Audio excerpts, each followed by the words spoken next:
Estamos chegando com mais um Buga News para falar sobre o empate do Minnesota Timberwolves contra o Golden State Warriors na noite desta quinta-feira. Jogo único da rodada dos playoffs da NBA. Minnesota empata a série porque teve um trabalho defensivo muito melhor em relação ao jogo 1. E também porque o Golden State não teve Stephen Curry. Stephen Curry sofreu uma lesão no posterior da coxa esquerda no jogo 1, ainda no primeiro tempo. E possivelmente vai ficar de fora também dos jogos 3 e 4 em São Francisco nesse próximo final de semana. Expectativa de ele retornar para um jogo 5. E o Golden State vai precisar muito dele, porque ofensivamente é o cara mais confiável e você não pode desconfiar nunca de Stephen Curry. O Golden State Warriors teve, na presença do seu técnico Steve Kerr, uma mudança. Imaginava-se que Moses Moody poderia vir como titular no lugar do Curry, mas quem veio foi Quinton Post, ou seja, o Post na posição 5, o Draymond Green na 4, Butler chavando o Buddy Hield e também o Brandon Pozinski. Não foi uma troca pura e simples, né? Colocando um armador no lugar do Stephen Curry, sim mudando toda a configuração da equipe inteira. E isso acabou não dando resultado. Tanto que o pivô alemão, novato, jogou apenas 3 minutos. E ele, defensivamente, ele tem sido muito alvo dos ataques dos adversários. Então, logo no início, percebeu-se que não seria o Post o principal responsável por essa mudança e para manter o Golden State vivo nesse jogo 2. Post foi para o banco, o Draymond Green volta para a posição e vem um small ball. Um small ball em que também acaba não dando certo por conta da péssima seleção de arremessos. A gente teve uma melhora na defesa do Minnesota, sem dúvida, em relação à marcação do Buddy Hield. Buddy Hield mais discreto hoje, demorou para pegar fogo. E o Minnesota começa a partida com um 13-0 e isso dá uma segurança para quem estava com as costas na parede. Viveu um drama Minnesota, um susto na verdade, porque o Trace Jackson Davis, o famoso tiro limpo, acabou numa jogada de ataque caindo em cima do tornozelo do Anthony Edwards, pisando de maneira involuntária, e o Anthony Edwards acabou deixando a quadra no final do primeiro tempo e preocupou. Só que ele retornou para o segundo tempo.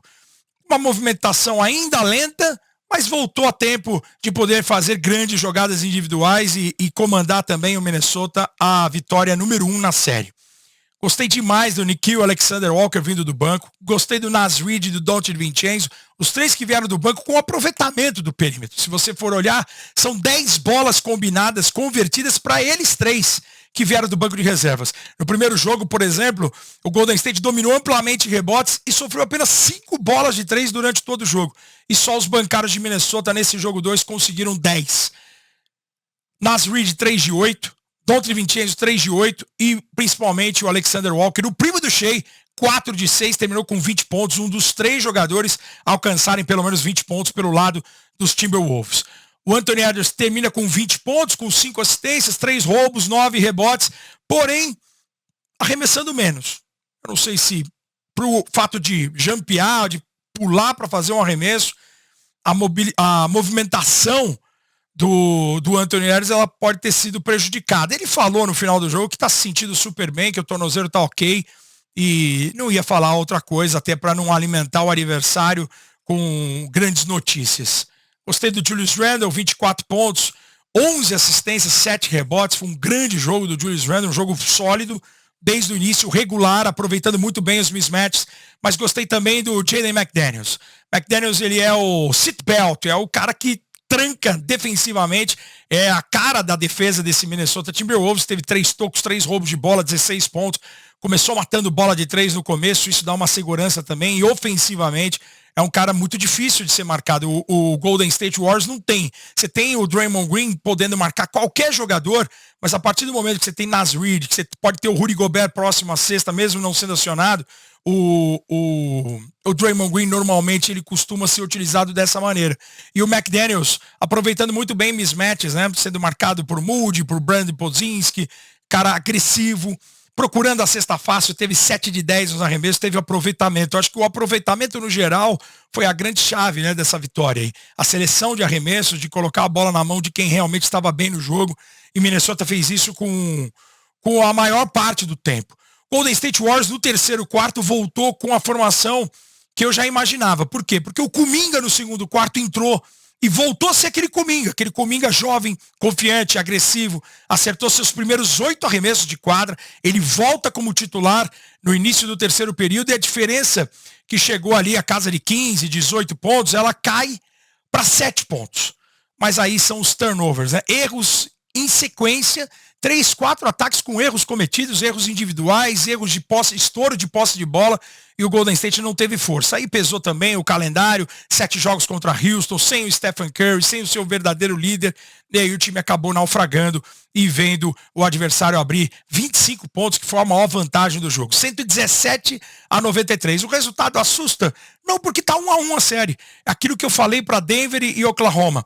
Denver e Golden State roubam o mando de quadra, tanto de Thunder e de Minnesota Timberwolves. E acho que isso é mais importante. Independente de perder de 20, de 40 e ganhar de 1, tá 1-1 a série. E o Golden State tem que se apegar a isso. O que pode ser levado de lição daqui para frente é você trazer, por exemplo, o Jackson Davis, que foi muito importante ontem, viveu bons momentos dentro do garrafão. Eu acho que se você quer optar para trazer o Draymond Green para a posição de ofício dele ali, um ala pivô, e você jogar com um pivô de referência, o Quinton Post é um cara de espaçamento, é um cara que precisa matar a bola, mas na defesa é um cara que sofre muito. O Jackson Davis, ele pode não ser esse primor ofensivamente, e defensivamente ele tem mais corpo para duelar. Não que ele vá resolver todos os problemas dos Warriors, mas eu acho que é um cara mais confiável, fez um bom jogo de 15 pontos, não errou nenhum arremesso de quadra. Eu acho que a utilização de Jackson Davis, de Kuminga, e principalmente escolher quintetos que sejam capazes de segurar o Minnesota Timberwolves por mais tempo. O Minnesota vai sempre sair de uma maneira agressiva a partir de agora por conta da ausência do Stephen Curry. O Stephen Curry declarou antes do jogo que não tem data para ele voltar. A primeira notícia que tinha chegado é que ele seria reavaliado em uma semana. Se ele for reavaliado em uma semana, ele só voltaria a partir do jogo 5. Mas ele deixou em aberto. E a gente viu ontem pelas imagens, transmissão do Amazon Prime, eu ao lado do meu queridíssimo Rômulo Mendonça, a sirigaita mais amada do Brasil, o rosto do Stephen Curry preocupado em alguns momentos, mas com uma sede enorme de jogar. A gente sabe, a carreira do cara também está chegando ao fim, 37 anos de idade, e ele percebeu ontem que sem ele na série, o Minnesota aumenta consideravelmente suas chances de alcançar mais uma vez a final de conferência, como alcançou ano passado. Então, tudo em aberto, Golden State e Minnesota. Minnesota empata a série. Esse foi o único jogo de ontem na NBA. Esse final de semana promete. Afinal de contas, no leste, Indiana e Nova York abrem 2-0 e tem 2 jogos em casa. Agora, possivelmente, para varrer. Não acredito em varrida de Nova York. Mas, do jeito que tá, a bruxa solta, com tantos lesionados em Cleveland, eu acredito numa varrida do Indiana Pacers. No oeste, tudo indefinido. 1-1. E esse jogo 3 é chave, tanto para Thunder e Denver, quanto para Golden State e Minnesota. Tudo isso no final de semana e a gente vai se encontrando aqui no Buga News para atualizar tudo do melhor basquetebol do mundo. Não se esqueça, segunda-feira, 3 da tarde, tem Jararacas ao vivo sempre. E nessa próxima semana também, a gente vai confirmar ainda se será quinta-feira, se será sexta, possivelmente quinta, 3 da tarde. Também mais um episódio ao vivo, para quem sabe já com a definição de algum finalista de conferência. Você não perde nada aqui no Jararacas Podcast. Se inscreva no canal, curta, compartilha, faça parte com a gente, mandando superchat ou não, se inscrevendo para poder ser plateia do Jararacas, e a gente está esperando vocês de braços abertos. Eu e Rômulo Mendonça. Beijo grande a todos, ótimo final de semana. Esse foi o Buga News rápido. Por quê? Porque só teve um jogo e o Minnesota empatou a série contra o Golden State Warriors. Jararacas Podcast se despede via Buga News. Tchau.